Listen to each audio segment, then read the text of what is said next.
ശ്രീജിത്ത് പണിക്കൽ, ഇപ്പോൾ Sreejith, middle east കത്തുമ്പോൾ അത് ഇന്ത്യയെ ബാധിക്കുമെന്നതിൽ തർക്കമില്ല. ഇതിപ്പോൾ അഞ്ജന പറഞ്ഞ് നിർത്തിയെടുത്തുന്നാണെങ്കിൽ ഇത് ഒരു ചെറിയ ചാപ്റ്റർ അല്ല, ഇതൊരു ഓൺഗോയിങ് ചാപ്റ്ററിലേക്ക് കടക്കും. അങ്ങനെ തുടർന്നു പോകുന്ന ഗസയിൽ ഉള്ളതുപോലെ തുടർന്നു പോകുന്ന ഒരു യുദ്ധത്തിലേക്കാണ് കിടക്കുന്നത്. ഇന്ത്യയെ സംബന്ധിച്ചിടത്തോളം ഇന്ത്യ എടുക്കുന്ന സ്റ്റാൻഡ്, സമാധാനത്തിനുള്ള ആഹ്വാനമൊക്കെ എങ്ങനെയാണ് നടപ്പിലാക്കാൻ കഴിയുക? ഇനി ഏതെങ്കിലും തരത്തിൽ ഒരു നയതന്ത്ര തലത്തിൽ ഒരു ചർച്ചയ്ക്ക് സാധ്യതയുണ്ടോ എന്നുള്ള ചോദ്യമൊക്കെ ഉണ്ട്. അങ്ങനെ ഒരു ചോദ്യം ഉള്ളപ്പോൾ പോലും ഇസ്രയേൽ ചെയ്തത് ശരിയാണ്, അല്ലെങ്കിൽ വളരെ പ്രോപ്പറായിട്ട് ഇസ്രയേലിൽ ഇതേ ചെയ്യാൻ ഉണ്ടായിരുന്നുള്ളൂ എന്ന് പറഞ്ഞവർ പോലും ഇറാൻ ഈ തരത്തിൽ തിരിച്ചടിച്ചുകൊണ്ടേയിരിക്കാൻ ഇറാന് കഴിയും എന്ന് പ്രതീക്ഷിച്ചിട്ടുണ്ടായിരുന്നില്ല. അതുകൂടി യുദ്ധസാധ്യതയെ ശക്തമാക്കുന്നുണ്ട്. അങ്ങനെ ഒരു വിലയിരുത്തൽ ഇപ്പോഴുണ്ടോ ശ്രീജിത്ത്?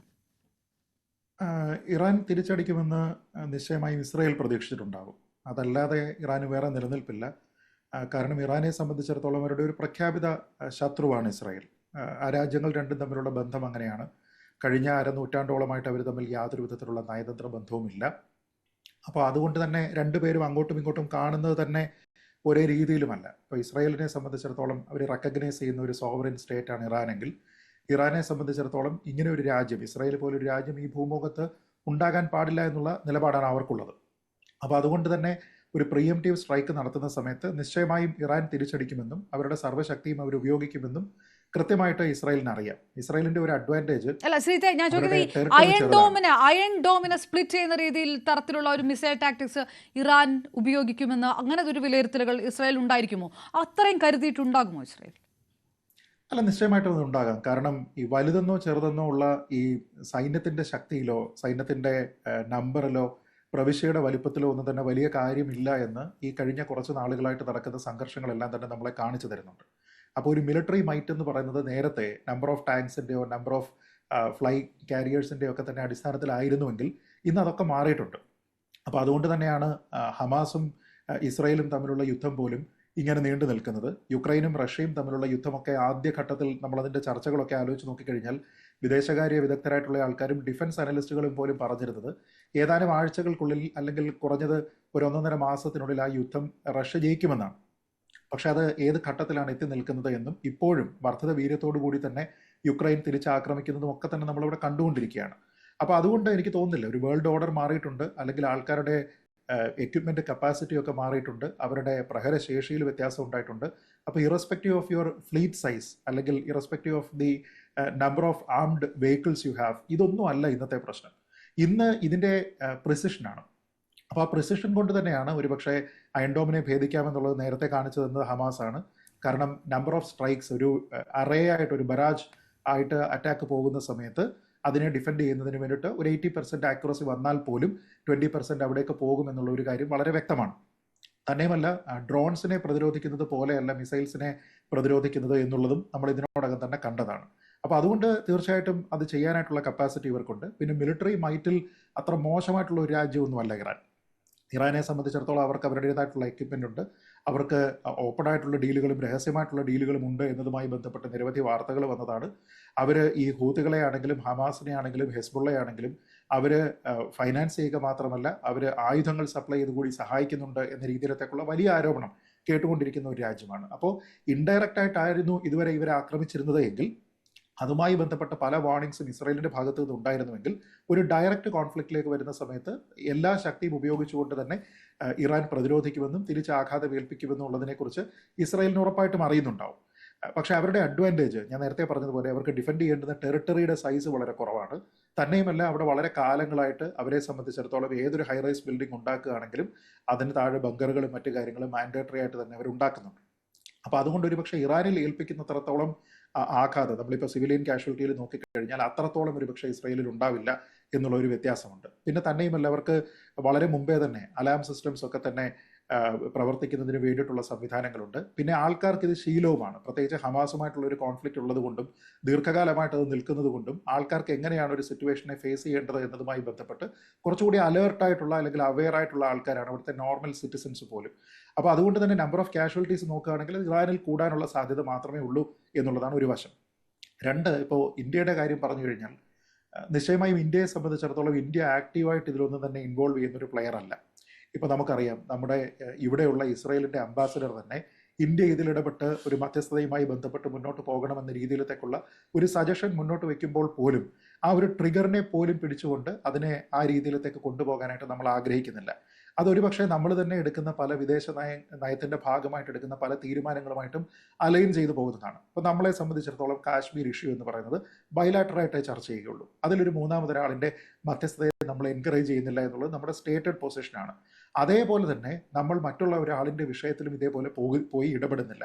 ഒരു പക്ഷേ ഈ രണ്ടാൾക്കാരും ഒന്നിച്ചാണ് ആവശ്യപ്പെടുന്നത് എങ്കിൽ നമ്മളത് ചെയ്തേക്കാം. പക്ഷെ നിലവിൽ നമ്മുടെ പ്രയോറിറ്റി എന്താണ്? ഒന്നാമത്തെ പ്രയോറിറ്റി അവിടെയുള്ള സ്റ്റുഡൻസ് അടക്കമുള്ള ആൾക്കാരെ തിരിച്ച് സേഫായിട്ട് ഇവിടെ കൊണ്ടുവരിക. രണ്ടാമത് ഇപ്പോൾ കേന്ദ്ര മന്ത്രി തന്നെ പറഞ്ഞിരിക്കുന്നത് പോലെ ഗ്ലോബൽ ഓയിൽ സപ്ലൈസ് എന്താണ്, അതിൻ്റെ സിറ്റുവേഷൻ എങ്ങനെയാണ്, ഓരോ ദിവസവും ഞങ്ങൾ ഇങ്ങനെ റിവ്യൂ ചെയ്തുകൊണ്ടിരിക്കുകയാണ്. എന്ന് വെച്ചാൽ ഇത് രണ്ടും പൂർണ്ണമായിട്ടും ദേശീയ താല്പര്യത്തിൽ മാത്രമുള്ള കാര്യമാണ്.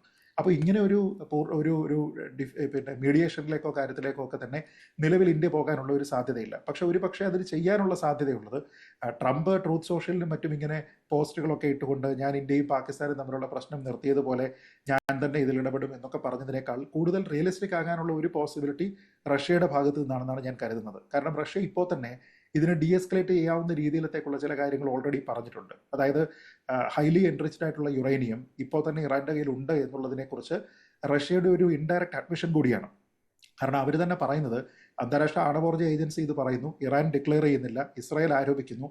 ആ സമയത്ത് ഇറാനോട് വലിയ സൗഹൃദമുള്ള റഷ്യ തന്നെയാണ് പറയുന്നത് അവരുടെ കയ്യിലുള്ള എൻറിച്ച്ഡ് യുറേനിയത്തിനെ റിയാക്ടർ ഗ്രേഡ് ഫ്യൂവലായിട്ട് കൺവേർട്ട് ചെയ്യുന്നതിനും റഷ്യയുടെ സോയിലിൽ അതിനെ സ്റ്റോർ ചെയ്യുന്നതിനും വേണ്ടിയിട്ട് ഞങ്ങൾ സന്നദ്ധമാണ് എന്നും വേണമെങ്കിൽ മീഡിയേറ്റ് ചെയ്യാനായിട്ട് തയ്യാറാണ് എന്നും റഷ്യ പറയുന്നുണ്ട്. അപ്പോൾ ആ രീതിയിലത്തേക്ക് വന്നിരിക്കുന്ന ഒരു സാഹചര്യത്തിനെ പ്രയോജനപ്പെടുത്താനായിട്ട് രണ്ട് രാജ്യങ്ങളും തയ്യാറാവുകയാണെങ്കിൽ ഒരുപക്ഷെ റഷ്യയുടെ ഒരു മീഡിയേഷൻ ആയിരിക്കും അവിടെ ഉണ്ടാവുക. പക്ഷെ അത് ഇന്റർനാഷണലി എത്രത്തോളം വെൽ അക്സെപ്റ്റഡ് ആകും എന്നുള്ള കാര്യത്തിലൊക്കെ തന്നെ വലിയ തർക്കമുണ്ട്. കാരണം റഷ്യ അവരുടെ കോൺഫ്ലിക്റ്റിനെ തന്നെ നേരെ കൊണ്ടുപോകാനായിട്ട് അവർക്ക് കഴിയാതിരിക്കുന്ന ഒരു സാഹചര്യമാണ്.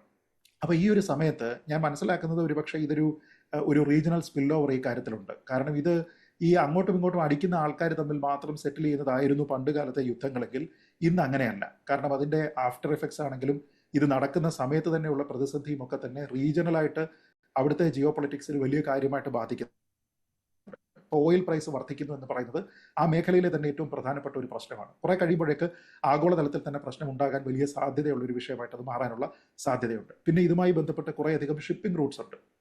അപ്പോൾ ഈ ഷിപ്പിംഗ് റൂട്ട്സ് മുഴുവനും എൻഡേഞ്ചേർഡ് ആയിട്ട് മാറുകയാണ് എന്നുണ്ടെങ്കിൽ അതിൽ കൺസേൺഡ് ആയിട്ടുള്ള നിരവധി രാജ്യങ്ങളുണ്ടായിരിക്കും. പ്രത്യേകിച്ച് ഗൾഫ് റീജിയനിലുള്ള രാജ്യങ്ങൾ, ഇനി ഗൾഫ് റീജിയൻ കഴിഞ്ഞിട്ടുള്ള രാജ്യങ്ങൾ, ഇവരെല്ലാവരും തന്നെ ഒരു ഹൈ അലർട്ടിലേക്ക് അവരുടെ ട്രേഡിനെ ബാധിക്കുന്ന രീതിയിൽ, അവരുടെ സിറ്റിസൺസിന്റെ ഫ്രീ മൂവ്മെന്റിനെ ബാധിക്കുന്ന രീതിയിൽ ആകാശം സുരക്ഷിതമാണോ അല്ലയോ എന്നുള്ള കാര്യത്തിൽ ഒക്കെ തന്നെ വലിയ കൺസേൺഡ് ആകാനുള്ള ഒരു സാധ്യതയുണ്ട്. അപ്പോൾ അതുകൊണ്ട് ഇത് പ്രൊലോങ്ഡ് ആയിട്ട് പോയി കഴിഞ്ഞാലും എനിക്ക് തോന്നുന്നില്ല മറ്റുള്ള ആൾക്കാർക്ക് വളരെ കോപ്പറേറ്റീവായിട്ട് ആൾക്കാർ പെരുമാറാനുള്ള സാധ്യത വളരെ കുറവാണ്. കഴിഞ്ഞ ഡയറക്റ്റ് ആയിട്ട് ഇന്ത്യയെ അഫക്ട് ചെയ്യുന്ന കാര്യങ്ങൾ ഇതിനകത്ത് ഇന്ത്യയുടെ ഈ കോർപ്പറേറ്റ് ഇൻട്രസ്റ്റുകളുണ്ട് ഇസ്രായേലുമായിട്ട് ബന്ധപ്പെട്ട് അതിലുള്ളത്. ഈ ഓയിലിന്റെ കാര്യം ഏറ്റവും പ്രധാനപ്പെട്ട കാര്യം. ഇവിടെയുള്ള ഓയിൽ കമ്പനികളുടെ അടക്കം മാർജിനിൽ ഉണ്ടാകുന്ന വിഷയങ്ങളൊക്കെ ഉണ്ട്. പിന്നെ മിഡിൽ ഈസ്റ്റിലേക്കുള്ള ട്രേഡിനെ ബാധിക്കുന്നത്. അങ്ങനെ ഇന്ത്യയുടെ സാമ്പത്തിക മേഖലയെ ഇത് പ്രൊലോങ് ചെയ്തു പോയാൽ നേരിട്ട് ബാധിക്കുന്ന ചില എലിമെന്റ്സിൽ ഇന്ത്യക്ക് ഒന്നുമില്ല അതെ അനങ്ങാതെ ഇതിനകത്ത് എത്ര കാലത്തേക്ക് നിൽക്കാൻ കഴിയും? അത് ഇസ്രായേൽ ആണെങ്കിലും ശരി, ഇറാൻ ആണെങ്കിലും ശരി. രണ്ട് രാജ്യങ്ങളെ സംബന്ധിച്ചിടത്തോളം ഇന്ത്യക്ക് വളരെ ഫ്രണ്ട്ലി ആയിട്ടുള്ള റിലേഷൻസ് കീപ്പ് ചെയ്യുന്ന രാജ്യങ്ങളാണ് ഇറാൻ ആണെങ്കിലും ഇസ്രായേൽ ആണെങ്കിലും. അത് രണ്ട് രീതിയിലുള്ള സഹകരണമാണ്.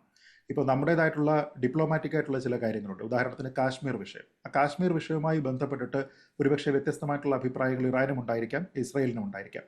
പക്ഷേ നമ്മളുടെ ട്രേഡുമായിട്ട് ബന്ധപ്പെട്ട് അത് ഇറാനുമായിട്ട് നടത്തുന്ന കുറേയധികം ഫൈനാൻഷ്യൽ ഓറിയൻറ്റഡ് ആയിട്ടുള്ള കാര്യങ്ങളാണെങ്കിൽ ഇസ്രായേലുമായിട്ട് നടത്തുന്നത് കൂടുതലും വെപ്പൺട്രിയുമായി ബന്ധപ്പെട്ട കാര്യങ്ങളാണ്. ഈ രണ്ട് കാര്യങ്ങളിലും നമുക്ക് വാണിജ്യ താല്പര്യം അവിടെ ഉണ്ട് എന്നുള്ളത് ഒരു ഫാക്റ്റാണ്. അതുകൊണ്ട് തന്നെ രണ്ട് രാജ്യങ്ങളും ഇന്ത്യക്ക് ഫ്രണ്ട്ലിയാണ്, ഫ്രണ്ട്ലി റിലേഷൻസ് കീപ്പ് ചെയ്യുന്നതാണ്.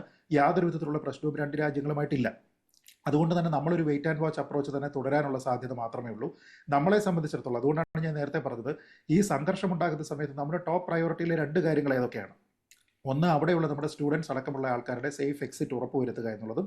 രണ്ട്, ഓയിൽ പ്രൈസ് കൂടുന്നതുമായി ബന്ധപ്പെട്ട് എങ്ങനെയാണ്. ഇപ്പോൾ അതിൻ്റെ കണ്ടിന്യൂസ് ആയിട്ടുള്ള ഒരു സ്റ്റേറ്റ്മെൻറ്റ് കൂടി അതിനോടൊപ്പം തന്നെ വന്നിരിക്കുന്നത് നമുക്കുള്ള റിസർവ്സ് ഒക്കെ തന്നെ നമുക്ക് സഫീഷ്യൻ്റ് ആയിട്ടുള്ളത് നിലവിൽ തന്നെ ഉണ്ട് എന്നുള്ള ഒരു സ്റ്റേറ്റ്മെൻറ്റ് കൂടി മന്ത്രിമാരുടെയൊക്കെ ഭാഗത്തു നിന്നുണ്ടാകുന്നുണ്ട്. എന്ന് വെച്ചാൽ നമ്മളിതിൽ കൂടുതൽ വറീഡ് ആയിരിക്കുന്നത് നമ്മുടെ താല്പര്യങ്ങളെ, നമ്മുടെ ആഭ്യന്തരമായിട്ടുള്ള എണ്ണ ഉപഭോഗത്തിനെ, അതിൻ്റെ വിലയെ ഒക്കെ തന്നെ എത്രത്തോളം അഫക്റ്റ് ചെയ്യുന്നു എന്ന രീതിയിൽ മാത്രമാണ് നിലവിൽ നമ്മൾ ബോധേഡായിരിക്കുന്നത്.